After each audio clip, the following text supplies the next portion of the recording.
Hello students, most welcome है आप सभी लोगों का बालाजी स्टडी मोशन चैनल पर। जैसा कि आप सभी को पता है कि रोज शाम को 7 बजे अग्रवाल का अंसार पेपर क्लास 12 की मैथमेटिक्स और क्लास 12 की फिजिक्स विषय का सॉल्व कराया जाता है। तो आप सभी लोग जल्दी जल्दी लाइव जुड़ जाइए क्लास से और अपने बोर्ड एग्जाम की बेस्ट तैयारी कीजिए, क्योंकि अगर आप मॉडल प्रश्न पत्रों को हल कर लेते हैं इसका मतलब आप सभी चैप्टर के सभी टाइप के प्रश्नों का रिवीजन कर रहे हैं। इससे आपके बोर्ड एग्जाम की बेस्ट तैयारी हो पा रही है। तो क्लास को अंत तक कीजिएगा, वीडियो को अपने दोस्तों में ज़्यादा से ज़्यादा शेयर कीजिएगा, जिससे हमें मोटिवेशन मिल सके और आप लोगों को हम लगातार रोज जो है क्लास को प्रोवाइड कर सकें। ठीक है ना। और चैनल पर नए हैं तो जरूर सब्सक्राइब कीजिएगा, नहीं तो नोटिफिकेशन आपको फिर नहीं मिल पाएगा। ठीक है ना। तो चैनल को सब्सक्राइब जरूर कीजिएगा। तो चलिए आज हम शुरू करने वाले हैं। देखिए 2021 का सेट नंबर 1 मैंने सॉल्व करा दिया है। आज हम 2022 का सेट नंबर 1 जिसका कोड है FF, इस सेट को सॉल्व कराने जा रहे हैं। बहुत सारे विद्यार्थी हमारे पास कमेंट कर रहे हैं कि सर जो है हमें राजीव प्रकाशन का अंसार पेपर सॉल्व करा दीजिए, अग्रवाल का, कहीं किसी प्रकाशन का। तो मैंने कई बार कहा है कि आपके पास कोई भी अंसार पेपर हो, कोई भी, उसमें जो मॉडल प्रश्न पत्र होते हैं वो सब सेम होते हैं। बस जैसे मैं आपको 2022 का मॉडल प्रश्न पत्र हल कराने जा रहा हूँ, तो आप 2022 को ओपन कीजिए, उसमें आप सेट को ओपन कीजिए और उसका कोड देखिए जो FF वाला कोड होगा, बस वही प्रश्न पत्र मैं आपको हल करा रहा हूँ। किसी भी प्रकाशन का आंसर पेपर हो, सब में आपको प्रश्न पत्र वही मिलेगा। ठीक है ना। तो प्रकाशन का टेंशन आप मत लीजिए, आपके पास जो भी आंसर पेपर है बस उसमें आप सेट का कोड देखिए। ठीक है। तो आज सेट नंबर 1 सॉल्व कराएंगे और ये प्रश्न पत्र आपके प्रीवियस ईयर का है। मतलब प्रीवियस ईयर में भी सिलेबस में 30% की कटौती हुई थी और इस बार सिलेबस में भी 30% की कटौती हुई है। तो इस मॉडल प्रश्न पत्र को हल करने से आपके बोर्ड एग्जाम की तैयारी बहुत अच्छी हो जाएगी, क्योंकि इस बार भी 70% सिलेबस ही बचा हुआ है। तो इसमें के एक एक क्वेश्चन को समझना है अच्छे तरीके से, ठीक, जिससे आने वाला प्रश्न पत्र आपका बहुत ही आसान हो जाए। तो चलिए बिना समय को लॉस किए हुए बढ़ते हैं पहले बहुविकल्पी प्रश्न पर। इसमें यह बोला जा रहा है कि यदि L किसी समतल में स्थित सरल रेखाओं का समुच्चय है, एक समुच्चय है समतल में स्थित सरल रेखाओं का समुच्चय, वो सरल रेखाएं यहाँ पर दी गई हैं L1, L2। एक रिलेशन यहाँ पर डिफाइन है। रिलेशन आपको क्या डिफाइन है? रिलेशन ये डिफाइन है, समुच्चय में L1 और L2 दो रेखाएं हैं और इसमें रिलेशन ये दिया गया है कि जो L1 रेखा है वो क्या है, दूसरी रेखा L2 पर लंब है। L1 L2 पर क्या है भाई, लंब है। ये आपको रिलेशन दिया गया है और आपको ये बताना है कि क्या ये रिलेशन जो आपको संबंध दिया गया है सतुल्य है, सममित है, संक्रामक है या इनमें से कोई नहीं। तो चलिए यहाँ पर हम चेक करते हैं एक एक को। सबसे पहले बात करें सतुल्य की, तो मैंने कहा था कि सतुल्य संबंध कब होता है, जब कोई अवयव स्वयं से संबंधित हो। जैसे यहाँ पर हम L1, L2 दिए गए रिलेशन में बिलोंग करता था, तो सतुल्य की परिभाषा है कि L1, L1 बिलोंग करे दिए गए रिलेशन में। चेक करो क्या ये कंडीशन सत्य है। अगर L1, L1 बिलोंग कर जाएगा दिए गए रिलेशन में, तो यहाँ से कंडीशन निकल के आएगी कि L1 रेखा L1 पर लंब है। क्या आप सोचिए, कोई रेखा स्वयं पर लंब हो सकती है? कदापि नहीं हो सकती है। कोई रेखा स्वयं पर लंब हो ही नहीं सकती, ये सत्य है ही नहीं। तो यहाँ पर आप कहोगे कि R सतुल्य नहीं है। बात करते हैं दूसरे संबंध की, जिसको हम बोलते हैं सममित संबंध, सिमेट्रिक रिलेशन। सममित संबंध ये कहता है कि अगर L1, L2 दिए गए रिलेशन में बिलोंग करता है, अगर L1, L2 दिए गए रिलेशन में बिलोंग करेगा तो कंडीशन ये निकल के आती है कि L1 L2 पर लंब है। तो क्या इस कंडीशन से ऐसी कंडीशन निकल आ सकती है कि L2, L1 भी बिलोंग कर जाए दिए गए रिलेशन में? For are L1, L2 belong करे कहाँ पर भाई, दिए गए सेट में। तो सेट यहाँ पर था L, जो कि उसमें रेखाएं थी दो L1, L2। तो यहाँ पर देखिए L1, L2 बिलोंग कर रहा था दिए गए रिलेशन में। इसका मतलब जो L1 रेखा थी, मैं बना लेता हूँ L1, ये इस L2 पर क्या थी, लंब थी। तो क्या ये L2 भी L1 पर लंब है? जी हाँ बिल्कुल। अगर ये रेखा इस पर लंब है तो ये रेखा भी इस पर लंब होती है। तो ये कंडीशन सत्य मानी जाएगी। इसका मतलब जो R है वो ये कहा जाएगा कि सममित तो है। लेकिन एक संबंध और बचता है जिसको हम बोलते हैं संक्रामक संबंध, ट्रांजिटिव रिलेशन। संक्रामक संबंध ये कहता है कि अगर पहला अवयव यानी L1, L2 दिए गए रिलेशन में बिलोंग करता है और उसके बाद L2, L3 कोई तीसरी रेखा बिलोंग करता है दिए गए रिलेशन में, तब कंडीशन क्या निकल के आनी चाहिए? फॉर ऑल कंडीशन ये निकल के आनी चाहिए कि क्या L1, L3, ध्यान दीजिएगा, L1 अगर L1 का L2 बिलोंग करता है दिए गए रिलेशन में, फिर L2 का L3 बिलोंग करता है दिए गए रिलेशन में, तो क्या L1 का L3 बिलोंग करेगा दिए गए रिलेशन में? देखिए जरा, अगर L1 का L2 बिलोंग करता है दिए गए रिलेशन में तो सीधी सी बात है कि L1 L2 पर लंब है। फिर L2 का L3 अगर बिलोंग करता है दिए गए रिलेशन में, मतलब जो L2 रेखा है वो किस पर लंब है? वो L3 पर लंब है। L2 रेखा जो है वो L3 किसी तीसरी रेखा पर लंब है। तो क्या L3 का L1 जो L1 है वो L3 पर लंब होगा? जी नहीं, ये कंडीशन सत्य नहीं होगी। देखिए यहाँ पर 3 रेखा है। देखिए अगर L1 ऐसे मान लें, L1 जो है वो लंब है L2 पर, और जो L2 लंब है वो L3 पर लंब है। तो क्या ये L1 और L3 लंब है? जी नहीं। आप देख पा रहे हो कि L1 जो रेखा है वो L2 पर लंब है, L2 L3 पर लंब है। तो ये दो कंडीशन तो बन रही, लेकिन L1 L3 पर क्या लंब है? जी नहीं, L1 L3 के समांतर आ रही है, यानी ये कंडीशन सत्य नहीं हो रही है। इसका मतलब ये संबंध जो है संक्रामक नहीं होगा, ना स्वतुल्य होगा, ये संबंध और केवल सममित होगा। तो जो ऑप्शन नंबर आपका क्या हो जाएगा भाई? बी, आर सममित है, ये आपका सही हो जाएगा। हालांकि इस सवाल में समय लगा है, लेकिन उम्मीद करता हूँ अच्छी तरीके से समझ में आ गया होगा। ठीक है, 3 ही प्रकार के संबंध होते हैं, और जब कोई संबंध स्वतुल्य, सम्मित, संक्रामक तीनों होता है तो वह संबंध आपका तुल्यता संबंध भी होता है। चलिए बढ़ते हैं खा पार्ट की ओर। इसमें बोला गया है कि यदि एक आव्यूह ए और बी, एक आव्यूह ए है और एक आव्यूह बी है, आव्यूह ए की कोट दी गई है, कितनी दी गई है? m क्रॉस n, ठीक, और आव्यूह बी की कोट दी गई है n क्रॉस p। तो ये बताया गया है इन दोनों आव्यूहों का जब गुणनफल करेंगे तो उसकी कोट क्या होगी? तो उसकी कोट ये होती है m क्रॉस p। कैसे होती है इसको मैं जरा सा बताता हूँ, समझिएगा। एक आव्यूह ए दिया गया है, मान लेते हैं उसकी जो कोट है वो 2 क्रॉस 3 है। कितनी है?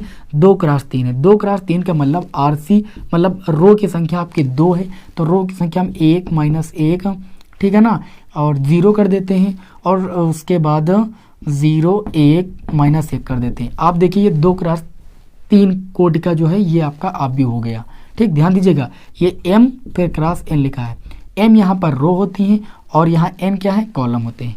इसका मल्टीप्लाई हम कराते हैं किससे? देखिए अब n से ही शुरू होने वाला कोई कोट लेते हैं। 2 क्रॉस 3 था तो अगला लेते हैं 3 क्रॉस 2। ठीक है, मतलब जो आपके रो की संख्या होनी चाहिए वो 3 होनी चाहिए। तो लिख देते हैं 1 - 1 0 0 1 0 0 1 0। आप देखिएगा जरा ध्यान से, यहाँ पर कुछ गलती हुई है थोड़ा सा। 3 क्रॉस 2 का ये आपका आव्यूह बनेगा। 3 क्रॉस का मतलब जो होता है 3 रो हो गई, और 2 का मतलब कॉलम 2 कॉलम हो गए। अब इन दोनों का आप जब मल्टीप्लाई करोगे, देखिए आपने क्या किया? 2 क्रॉस 3, ठीक, का मल्टीप्लाई किया 3 क्रॉस 2 के आव्यूह से, ठीक, मल्टीप्लाई किया। तो आप देखिए यहाँ पर ए बी का मान कितना निकल के आएगा? ये बी आव्यूह हो गया। जब गुणा करोगे तो ऐसे ही तो गुणा करोगे, 1 1 का गुणा करोगे ऐसे 1, फिर -1 0 का गुणा करोगे 0 0 और 0 का गुणा करोगे 0, फिर इस रो का इस कॉलम से गुणा करोगे 1 1 का -1 1 1 का -1 0 और 1 का गुणा 0। अब पहली रो का दोनों कॉलम से हो जाता है तो आप क्या करते हो? दूसरी रो का दोनों कॉलम से करते हो 0 और 1 का गुणा 0, फिर 1 और 0 का गुणा 0, -1 और 0 का गुणा आपका 0 हो जाएगा, फिर 0 और 1 का गुणा 0, 1 1 का गुणा 1 और 1 - 1 का गुणा -1। अब आप देखिए जब इसको हल करते हो तो आपको मिलता है 1 - 2 0 और 0। जो भी मिलता है उसको आप छोड़िए। आप ये देखिए आपको जो यहाँ पर कोटि मिली है आव्यूह की वो 2 क्रॉस 2 मिली। ये जो पहला वाला 2 आता है वो यहाँ से आता है, जो दूसरा वाला 2 आता है वो यहाँ से आता है। ये कॉमन होना चाहिए, ठीक है ना, जब ये n कॉमन होता है। देखिए यहाँ पर एक आव्यूह था m क्रॉस n और दूसरा आव्यूह था n क्रॉस p, तो ये उभयनिष्ठ था। इसका मतलब जो इन दोनों का मल्टीप्लाई करेंगे जब इन दोनों आव्यूहों का, दोनों कोट के आव्यूहों का, तो ये जो पहला आपका m होगा और जो ये p होगा, इसका गुणनफल ये क्या होगा? ए बी आव्यूह की कोटि होगी, यानी दोनों का मल्टीप्लाई से जो आव्यूह मिलेगा उसकी कोट क्या होगी? m क्रॉस p होगी। तो ऑप्शन नंबर जो आपका यहाँ पर 3rd होगा वो आपके इस क्वेश्चन का राइट आंसर हो जाएगा। ये दोनों क्वेश्चन समझाने वाले थे, समझने वाले थे, इसलिए इतना टाइम लग गया। अब बढ़ते हैं गा पार्ट की ओर और समय को लॉस नहीं करते हैं भाई, है ना। इसको समझ लीजिए, अच्छी तरीके से रटिए मत, नहीं एग्जाम में फिर दिक्कत हो जाएगी। दिया गया है अवकल समीकरण, अवकल समीकरण दी गई है एक्स वाई, फिर दिया गया है d2y अपान में dx स्क्वायर, है ना, और प्लस का x, फिर दिया गया है dy/dx इसका दिया गया है होल स्क्वायर माइनस का y और दिया गया है dy by d x equal to में आपको 2 दिया गया है। बताया जा रहा है कि इस अवकल समीकरण की घात कितनी है। मैंने बताया था बहुत ही अच्छी तरीके से कि घात क्या होती है, अवकल समीकरण में मैक्सिमम कितनी बार डेरिवेटिव किया गया, तो आप देख सकते हो मैक्सिमम 2 बार अवकलन किया गया है, सबसे ज़्यादा बार 2 बार अवकलन किया गया है। और इसकी जो घात होती है, इसकी घात कितनी 1, वो अवकल समीकरण की घात कहलाती है। तो इसका ऑप्शन हो जाएगा, ऑप्शन नंबर कौन सा सही हो जाएगा, ऑप्शन नंबर बी आपका सही हो जाएगा। अंगा पार्ट की ओर बढ़ते हैं। अंगा पार्ट में आपको दिया गया है कि लिमिट दी गई 0 से π/2 दी गई है, ठीक है। यहाँ x/2 लिखा, गलत लिखा है। dx अपान में फिर 1 प्लस √tan x दिया गया है।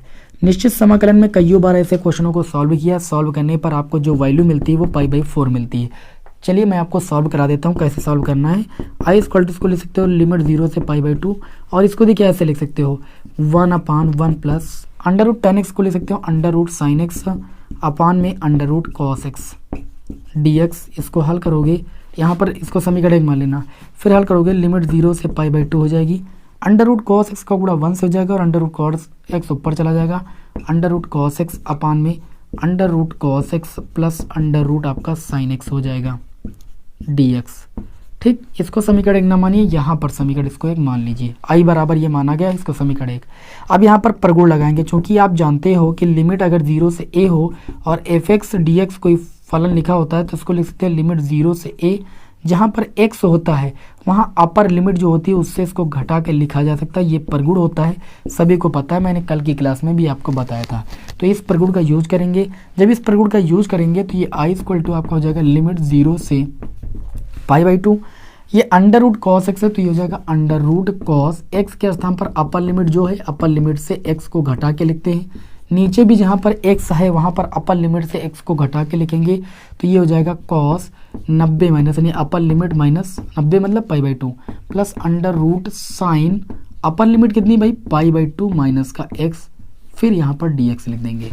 ठीक, ये मैंने प्रगुण का यूज किया है। अब देखिए कितना हो जाएगा, आई इक्वल टू लिमिट 0 से π/2 √cos 90 माइनस थीटा हो जाएगा √sin थीटा, थीटा के स्थान पर x है तो √sin x। इसी प्रकार नीचे √ आपका sin x हो जाएगा cos 90 माइनस x और √sin 90 माइनस x हो जाएगा √cos x और ये dx। इसको समीकरण 2 मानेंगे। ध्यान दो, यहाँ पर समीकरण आई इक्वल टू आपको ये दिया गया था और यहाँ पर समीकरण 2 में आई इक्वल टू ये है। दोनों का हर सेम होता है भैया, तो दोनों का यहाँ पर समीकरण 1 + 2 कर लेंगे तो ये आई और आई जुड़ के आपका 2i हो जाएगा और लिमिट 0 से π/2 हो जाएगी। इस फलन का हर सेम है तो एक हर ले लेंगे √sin x plus √cos x और ऊपर देखिए इसमें आपका √cos x है, इसमें √sin x, इन दोनों को जोड़ेंगे तो ये √sin x plus √cos x ही आएगा। ठीक, तो दोनों को जोड़ने पर तो यहाँ पर देख सकते हैं पूरा कैंसिल हो जाएगा, तो 2i इक्वल टू ऊपर नीचे कैंसिल हो जाएगा, लिमिट 0 से π/2 ये dx बचेगा। dx का जो समाकलन होता है वो x होता है और उसके बाद लिमिट 0 से π/2 हो जाएगी। तो 2i बराबर, देखिए पहले इसमें अपर लिमिट पुट करते हैं तो π/2 माइनस फिर लोअर लिमिट पुट करते हैं तो 0, लोअर लिमिट कितनी 0।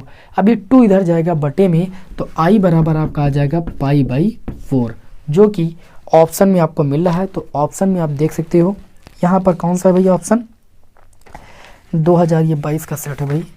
ऑप्शन नंबर 3 जो है उस क्वेश्चन का राइट आंसर हो जाएगा और उम्मीद करता हूँ कि आपको समझ में आ गया होगा। पहले खंड के सारे क्वेश्चन होते हैं सॉल्व। अब हम बढ़ते हैं दूसरे खंड की ओर, है ना। उसमें भी आपके अभी 1-1 नंबर वाले प्रश्न हैं। ये हाँ 1-1 नंबर वाले, लेकिन देखिए इतना काम आपको करना पड़ता है तो आपको आते हैं। ये सब प्रैक्टिस पर डिपेंडेंट होता है और आप कितने मॉडल प्रश्न पत्र हल करते हो ये सब इस पर होता है। जितने मॉडल प्रश्न पत्र हल करोगे उतना ही आपको एक्सपीरियंस हो जाएगा और आपका मॉडल प्रश्न पत्र आसान हो जाएगा। इसलिए बार बार कहते हैं कि क्लास को पूरा किया करो भाई, ठीक है। और मैं ज़्यादा समय भी नहीं लॉस करता हूँ इसीलिए कि आपको बोरियत ना महसूस हो।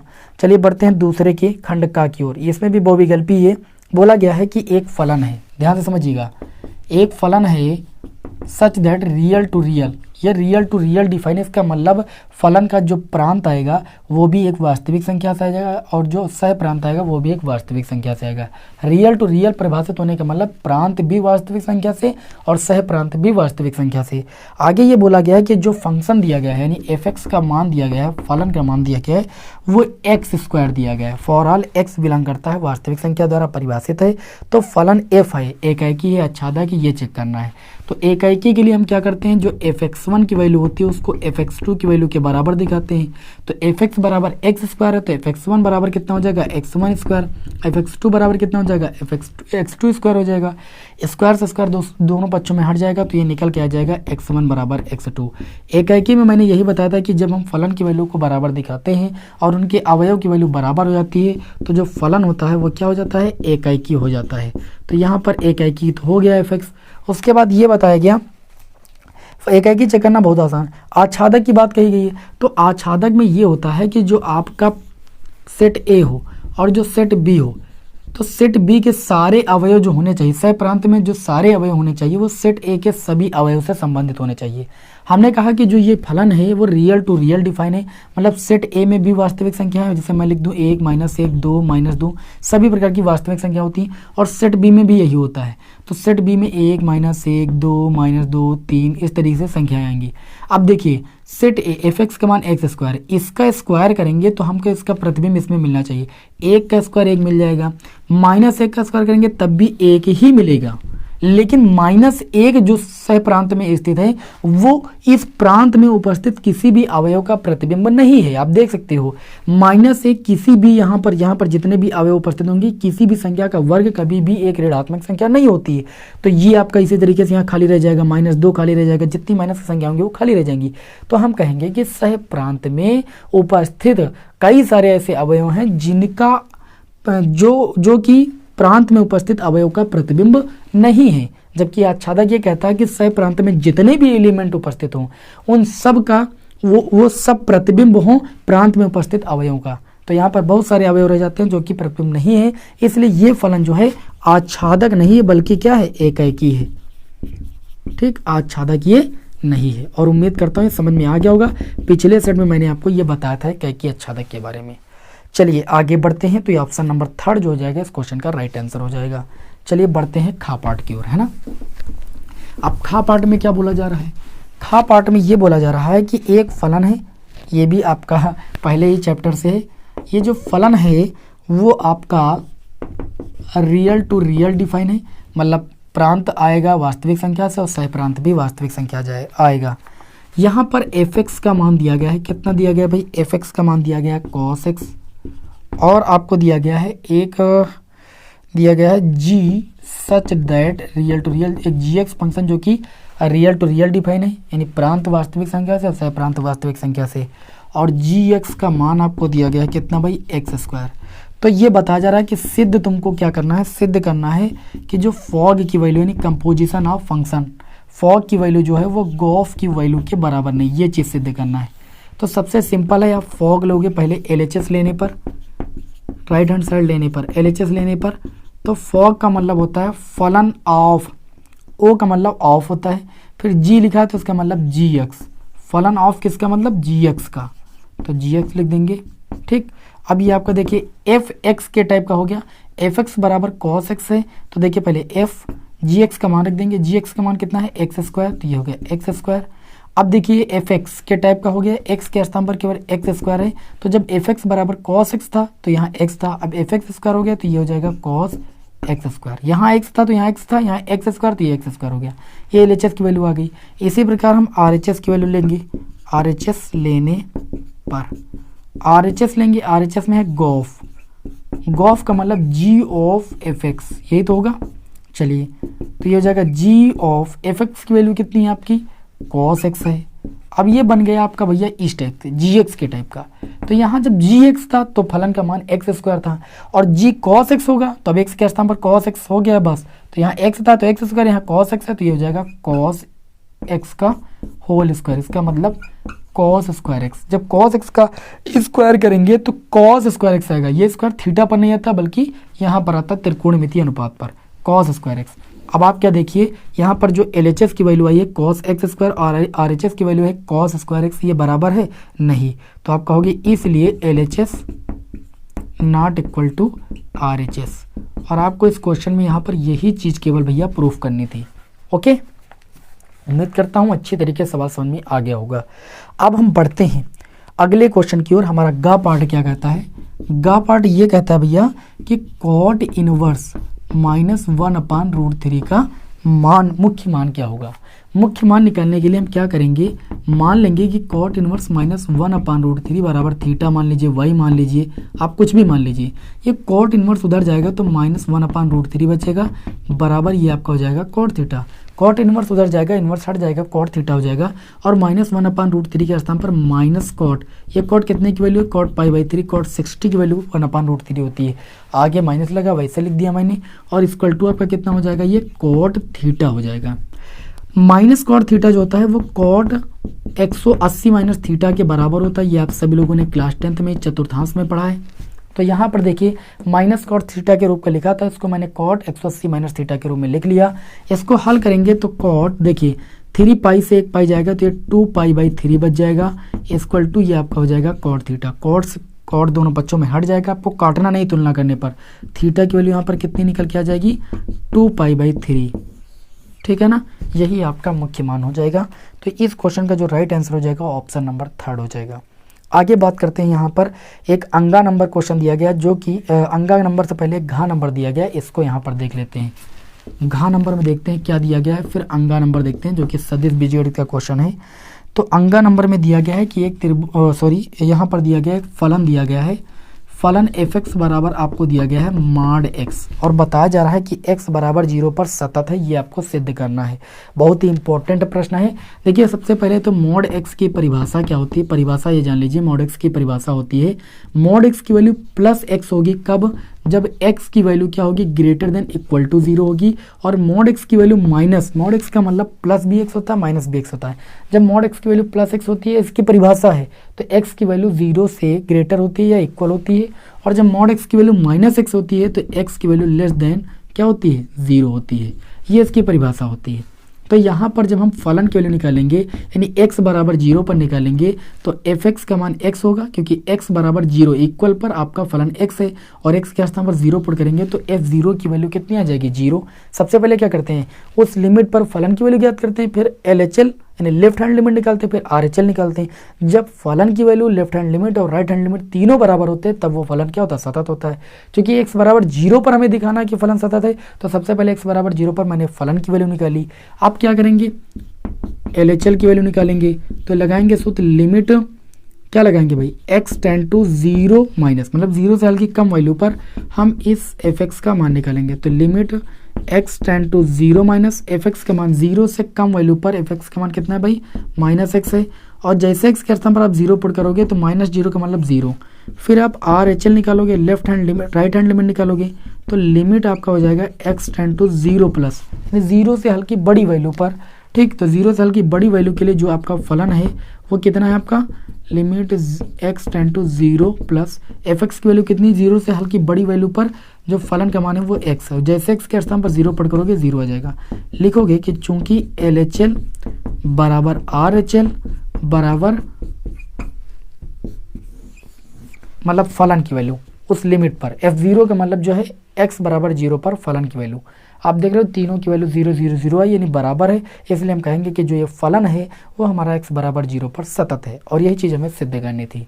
स्क्रीनशॉट लेना है तो ले लीजिए। अब बढ़ते हैं अंगा नंबर की ओर, ठीक है ना। अंगा नंबर क्वेश्चन भैया बहुत ही ज़बरदस्त है, ये बहुविकल्पी में पता नहीं कैसे आ गया है, ठीक। ये आपका थोड़ा सा लॉन्ग क्वेश्चन है, ठीक, सदिश बीजगणित का है, और सदिश बीजगणित की मैराथन क्लास आपको बहुत जल्दी ही मिलेगी महत्वपूर्ण प्रश्नों की, और उसमें सारे सूत्र भी आपको बताए जाएंगे। तो इसीलिए मैं बार बार कहता हूँ कि चैनल को सब्सक्राइब जरूर कर लीजिए। चलिए यहाँ पर हम बढ़ते हैं अंगा नंबर, ठीक। अंगा नंबर में बोला गया है कि एक त्रिभुज ABC है, ए के शीर्ष दिए गए हैं 1,1,1, बी के शीर्ष दिए गए हैं 1,2,3, और सी के शीर्ष दिए गए हैं 2,3,1। आपसे बोला जा रहा है कि त्रिभुज ABC का क्षेत्रफल, मैं पहले बता दूं कि त्रिभुज ABC का जो क्षेत्रफल होता है उसका सूत्र होता है सदिश बीजगणित में 1/2 मॉड AB गुणे AC। क्या होता है, मॉड AB गुणे AC। ये जो होता है ये आपका सूत्र होता है त्रिभुज का क्षेत्रफल का सूत्र होता है सदिश बीजगणित में, ठीक है ना। तो इस सूत्र को आपको याद रखना है, बहुत ही जरूरी है, ये सूत्र आना भी आपको बहुत जरूरी है। तो यहाँ पर देखिए पहले A दिया गया है, इसका मतलब जो है जो आपका A है इसका स्थित सदिश दिया गया है। स्थित सदिश कैसे बनाते हैं, जैसे 1 है तो आई हो जाएगा, आई कैप मतलब आई का गुणांक एक ही प्लस जे का गुणांक भी एक ही, तो जे कैप हो जाएगा प्लस के कैप। सदिश रूप में लिखेंगे। इसी प्रकार ओ बी यानी वेक्टर बी का सदिश स्थिर सदिश दिया गया है, गुणांक एक है तो आई कैप लिखेंगे, गुणांक दो है तो प्लस का टू जे कैप लिखेंगे, गुणांक तीन है तो प्लस का थ्री के कैप लिखेंगे। फिर इसी प्रकार सी का स्थिर सदिश आपको दिया गया है यानी ओ सी का मान दिया गया है, तो ये हो जाएगा टू आई कैप प्लस का थ्री जे कैप और प्लस का के कैप। अब vector a, vector b, vector c का स्थिर सदिश मैंने लिख लिया, क्योंकि हमें निकालना है ए बी वेक्टर गुणे A C, A B vector cross A C vector का मान होता है।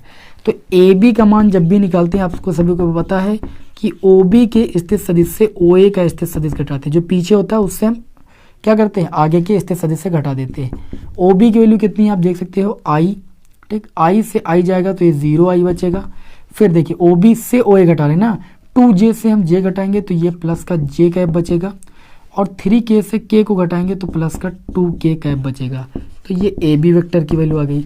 फिर हम यहाँ पर वैल्यू निकालेंगे किसकी भाई, ए सी वेक्टर की, क्योंकि हमको ए सी वेक्टर की वैल्यू चाहिए। तो ए सी का मतलब होता है ओ बी सॉरी ओ सी का जो स्थिर सदिश है माइनस ओ ए का स्थिर सदिश, ये सूत्र पढ़ा होगा आपने। जब ए सी वेक्टर की वैल्यू निकालेंगे तो ओ सी के स्थिर सदिश से ओ ए का स्थिर सदिश घटा देंगे हम। तो ये A C vector equal to A C vector की वैल्यू ये है, ए सी से ओ ए घटा रहे हैं, ठीक, तो टू आई से आई जाएगा तो आई कैप बचेगा, थ्री जे से आपका जे जाएगा तो प्लस का टू जे बचेगा, के से आपका के जाएगा तो जीरो के बचेगा, ठीक।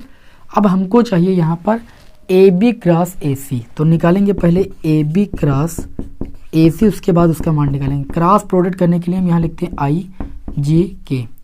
अब देखिए ए बी में आई का गुणांक जीरो, जे का गुणांक एक, के का गुणांक दो। फिर क्रॉस प्रोडक्ट कर रहे हैं ए सी से, ए सी में आई का गुणांक एक है तो एक लिख देंगे, और जे का गुणांक दो, के का गुणांक जीरो। चलिए गुणा करते हैं, आई लिखेंगे, आई में ये हम कॉलम और ये रो छोड़ेंगे, जीरो एक का गुणा जीरो माइनस दो दूनी कितना हो जाएगा चार, फिर प्लस हो गया ना, अल्टरनेट चिन्ह लगाते हैं, फिर माइनस जे लेंगे तो हमारा जे वाला कॉलम छूटेगा, ऊपर वाली रो छूट जाएगी, जे जिस कॉलम में जिस रो में वो छूट जाएगा। फिर देखिए जीरो जीरो का गुणा हो जाएगा जीरो माइनस एक और दो का गुणा हो जाएगा दो, फिर प्लस के लेंगे के कैप, जब के कैप लेंगे तो ये वाला कॉलम छोड़ देंगे हम, ठीक, दो शून्य शून्य हो जाएगा, मतलब शून्य माइनस वन वन जा वन हो जाएगा। तो ये आपका आ जाएगा माइनस चार आई और माइनस टू और माइनस जे का गुणा प्लस का टू जे कैप हो जाएगा, और के का गुणा माइनस एक्स होगा तो माइनस का के कैप। इस तरीके से vector A B cross A C की वैल्यू आ गई। अब हमको चाहिए इसका माड, तब ए बी क्रॉस ए सी का निकालेंगे माड में क्या करते हैं अंडर रूट लगाते हैं, आई के गुणांक का स्क्वायर माइनस चार का स्क्वायर करेंगे, प्लस जे के गुणांक का स्क्वायर दो का स्क्वायर करेंगे, और के गुणांक का स्क्वायर माइनस एक का स्क्वायर करेंगे।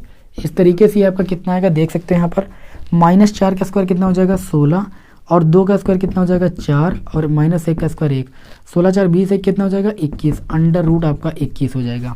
आपको निकालने के लिए बोला जा रहा है कि त्रिभुज ए बी सी का आप क्षेत्रफल निकालिए। तो मैंने अभी आप लोगों को बता ही दिया है कि जो त्रिभुज का क्षेत्रफल होता है वो 1/mod ए बी क्रॉस ए सी होता है। तो हम इसी सूत्र को यहाँ पर अप्लाई कर देंगे, सब मान निकल के आ चुका है। तो लिखेंगे त्रिभुज ए बी सी का क्षेत्रफल बराबर क्या होता है 1/2 mod a B vector cross A C vector, ठीक। तो mod a B vector cross A C vector का मान आ चुका है अंडर रूट 21, तो यहाँ पर रखेंगे अंडर रूट 21 और बटे में 2। क्षेत्रफल है, क्षेत्रफल का मात्रक होता है वर्ग इकाई। ऑप्शन चेक कर लीजिए, ऑप्शन नंबर जो आपका यहाँ पर पहला होगा वो इस क्वेश्चन का राइट आंसर हो जाएगा, ठीक है ना। तो उम्मीद करता हूँ क्लास आप सभी को पसंद आ रही हो। क्लास पसंद आ रही तो लाइक कर दीजिए भाई, आप सभी लोगों के लिए इतनी ज़्यादा मेहनत की जाती है तो क्या आप एक लाइक भी नहीं कर सकते हैं ना, तो लाइक कर दीजिए। चलिए भाई शुरू करेंगे हम। हमारा अगला प्रश्न होगा प्रश्न संख्या 3, इसके खंड को यहाँ पर हम हल करेंगे भाई। अब यहाँ पर 2-2 नंबर वाले प्रश्न हमारे समक्ष आ रहे हैं, और 2 नंबर वाले प्रश्नों में हमें 2 नंबर का दिमाग लगाना है। प्रश्न अगर छोटा है तो छोटा दिमाग लगाइए, ज़्यादा भारी दिमाग मत लगाइए, ज़्यादा सोच जाओगे तो क्वेश्चन नहीं सॉल्व हो पाएगा। अब 2 नंबर का है तो हल्के दिमाग से सोचिएगा, क्वेश्चन लग जाएगा। यहाँ पर जैसे दिया गया है तीसरे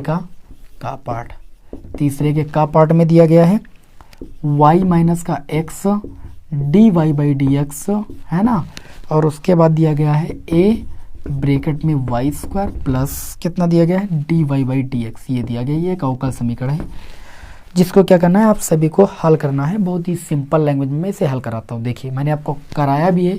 पहले इसको क्या करेंगे, y, ठीक है ना, minus x d y by d x इसको लिखेंगे equal to a y square का गुणा हो जाएगा ए वाई स्क्वायर, ए और डी बाई डी एक्स का गुणा हो जाएगा a d y by d x हो जाएगा। अब क्या करेंगे, इसको इधर लाएंगे तो y minus a y square हो जाएगा और a d y by d x इधर पहले से है और ये x d by d x इधर आएगा तो ये प्लस का x d y by d x हो जाएगा। अब क्या करेंगे, इसमें y कॉमन ले लेंगे तो ये 1 माइनस कितना हो जाएगा ए वाई बच जाएगा और इन दोनों में हम d y by d x common ले लेंगे तो बच जाएगा ए प्लस का x बच जाएगा। अगर हम डी बाई डी एक्स का मान ना निकाले, यहाँ पर देखिए x वालों को एक तरफ करेंगे और y वालों को एक तरफ, तो यहाँ पर हम कुछ ऐसा कर सकते हैं। इसको देखिए डी एक्स इधर बटे में इधर आएगा गुणे में और a प्लस एक्स इधर आ जाएगा बटे में, x वाले सब एक तरफ कर लिए और इधर था डी वाई और ये चीज़ आ जाएगी बटे में y 1 माइनस का ए वाई। ठीक, अब इतना करने के पश्चात आप क्या करते हैं, आप सभी को पता है कि हम दोनों पक्षों का समाकलन करते हैं, x वाले एक तरफ और y वाले एक तरफ करने के बाद, ठीक है ना। तो इसका समाकलन जब करेंगे, दोनों पक्षों का समाकलन करने पर, दोनों पक्षों का समाकलन करने पर, चलिए समाकलन करते हैं। समाकलन करने के लिए आपको सारे टाइप आने चाहिए। इसका समाकलन करेंगे डी एक्स अपान में ए प्लस एक्स का हो जाएगा आसानी के साथ, और डी वाई अपान में वाई 1 माइनस ए वाई का करेंगे तो हमें आंशिक भिन्नों में तोड़ना पड़ेगा। अब आंशिक भिन्नों में तोड़ते कैसे, वो यहाँ पर तो करेंगे नहीं, इधर करके बता रहे हैं, रफ कार्य होगा मान लीजिए एक तरीके से। तो इसको हम आंशिक भिन्नों में वियोजित करेंगे तो मानेंगे 1 upon y 1 minus a Y. ठीक, इस फलन को हम तोड़ेंगे ऐसे आंशिक भिन्नों में, ए upon y plus B upon 1 minus a Y, ऐसे तोड़ेंगे तो ये हो जाएगा 1 upon y 1 minus a Y और ए का गुणा इधर से हो जाएगा 1 माइनस ए वाई और बी का गुणा इधर से हो जाएगा बी वाई और अपान में वाई 1 माइनस ए वाई हो जाएगा। हम इसको आंशिक भिन्नों में वियोजित कर रहे थे, इससे ये चीज़ कैंसिल हो गई। फिर क्या करते हैं, 1 इक्वल टू ए 1 जा 1, ए और ए वाई का गुणा हो जाएगा ए स्मॉल ए वाई प्लस बी वाई, ठीक है ना। अब तुलना करते हैं दोनों पक्षों की, तो आप देखिए यहाँ पर 1 इक्वल टू ए माइनस, इन दोनों में हम y कॉमन ले सकते हैं प्लस का, तो ये प्लस का y कॉमन लेंगे तो पहले b बच जाएगा और माइनस का a स्मॉल a बच जाएगा। अब तुलना कीजिए, यहाँ पर y का गुणांक कितना है, तो इधर y वाला कुछ नहीं है, तो इसका मतलब जो ये गुणांक है b माइनस का कितना भाई, पहले तो आप देखिए यहाँ पर अचर पद a, यहाँ पर तुलना करने पर लिखेंगे तुलना करने पर। ठीक, जैसे हमने वियोजित किया a अपान b अपान में, तो a और b का मान निकालना पड़ेगा ना। तो a का मान आ जाएगा यहाँ पर कितना, 1, जिसको आंशिक भिन्न नहीं आता होगा उसको भाई समझ में नहीं आ पाएगा फिर। और यहाँ पर देखिए y का गुणांक कितना है, b माइनस का a इंटू में स्मॉल a, यहाँ पर गुणांक ही नहीं y का, तो 0 के बराबर दिखा देंगे। अब a का मान 1 रख देंगे तो b का मान कितना आएगा, देखिए b माइनस a बराबर 0 बचेगा, a के स्थान पर 1 रख देंगे तो b का मान स्मॉल a आ जाएगा। अब समाकलन करेंगे तो समाकलन देखिए a के स्थान पर 1 रखेंगे, 1/y हो जाएगा, इसका समाकलन कर देंगे, ठीक है ना, इंटू में डी वाई कर देंगे प्लस b की वैल्यू कितनी है भाई, स्मॉल a है, b की वैल्यू स्मॉल a आई और बटे में 1 माइनस ए वाई, इसका अलग समाकलन हो जाएगा। तो 1 अपान वाई का समाकलन कितना हो जाएगा, लॉग वाई हो जाएगा। और देखिए इसमें a आपका बाहर आ जाएगा, अचर पद है, 1 माइनस ए वाई को आप जब t मानोगे तो d y by d t बराबर आ जाएगा माइनस डी, देखिए इधर जब आप 1 माइनस ए वाई को t मानोगे तो देखिए 1 का 0 हो जाएगा, माइनस a हो जाएगा और y का y के रिस्पेक्ट में 1 हो जाएगा और t का डी टी बाई कितना हो जाएगा, डी वाई, ये आ जाएगा माइनस का a डी वाई बराबर कितना, डी टी, माइनस a बटे में जाएगा तो ये माइनस a आ गया बटे में, मतलब इस डी वाई के स्थान पर आप कितना ले सकते हो, D T by minus a, तो माइनस 1 अपान a बाहर हो जाएगा, ये 1 अपान टी हो जाएगा, जिसका समाकलन कितना हो जाएगा, लॉग टी, टी किसको माने थे, 1 माइनस ए वाई को। आंशिक भिन्नों में केवल तोड़ के समाकलन कर रहे हैं बस, a से a ये कैंसिल हो जाएगा तो इसका मान आ जाएगा लॉग y, आप देख सकते हो, फिर प्लस माइनस का गुणा माइनस लॉग कितना आ जाएगा, 1 माइनस का ए वाई। मैंने इस पूरे का यहाँ पर समाकलन किया आंशिक भिन्नों में वियोजित करके, तो ये मान आया। अब ये मान उठा के आप डायरेक्ट यहाँ पर रखोगे, इसका समाकलन हो जाएगा लॉग a प्लस एक्स और इसका समाकलन आया आंशिक भिन्नों में तोड़ने पर log y और माइनस का log 1 माइनस ए वाई, और इसमें हम अचर पद जोड़ेंगे log c। क्या जोड़ेंगे? log c जोड़ेंगे। अब देखिए आपका कितना हो जाएगा भाई, बहुत आसान है, इसमें कोई दिक्कत वाली बात नहीं है। इसको इधर ले आएंगे, ठीक है, सब एक तरफ कर लीजिए, हमारे समझ से ज़्यादा बेस्ट रहेगा। इसको इधर लाओगे तो ये हो जाएगा log a प्लस एक्स, और ये इधर आ गया तो plus log 1 minus a Y, ठीक, बराबर ये हो जाएगा log y प्लस का log c। ठीक, इसमें log m प्लस n का फार्मूला लगा दीजिए, log mn हो जाएगा, यानी a प्लस एक्स और 1 माइनस ए वाई हो जाएगा। ठीक है ना, समझ में आ ही रहा होगा। इक्वल टू आपका ये हो जाएगा log y प्लस का log c। ठीक, अब आप यहाँ पर भी log mn का फार्मूला लगा दीजिएगा, log से log दोनों बच्चों में कैंसिल कर दीजिएगा, जो बचेगा वही अवकल समीकरण का हल हो जाएगा। स्क्रीनशॉट लेना जल्दी से आप ले लीजिए, ये अवकल समीकरण का हल हो गया। और ये चीज़ जो मैंने की है रफ कार है, ये आपको यहाँ पर आगे प्रश्न में नहीं लिखना है। ये आंशिक बिंदुओं में वियोजित करना पड़ गया तो इसको मैंने अलग वियोजित कर दिया। आपने जैसे भी जिस भी मेथड से सीखा उस मेथड से आप इसका पहले समाकलन कीजिएगा, वैसे तो आंशिक बिंदुओं में वियोजित करके ही लगेगा, उसके बाद ही इस अवकल समीकरण का हल मिल पाएगा। तो जल्दी से इसका आप स्क्रीनशॉट ले लीजिए, ठीक है ना। उम्मीद करता हूँ हमने स्क्रीनशॉट ले लिया होगा। आज की क्लास हम इतनी ही रखेंगे। देखिए भाई 35-36 मिनट हो गए हैं, ज़्यादा बड़ी क्लास नहीं रखेंगे। आगे नेक्स्ट क्लास में इसके आगे के क्वेश्चनों को हम सॉल्व कराएंगे। क्लास आपको कैसी लगी हमें कमेंट बॉक्स में ज़रूर बताइएगा। नेक्स्ट क्लास में आप लोगों को जो ये मॉडल प्रश्न पत्र है आगे का वो आपको सॉल्व कराया जाएगा, ठीक है ना। चलिए आपको हम मिलेंगे नेक्स्ट वीडियो में। जय हिंद, वंदे मातरम।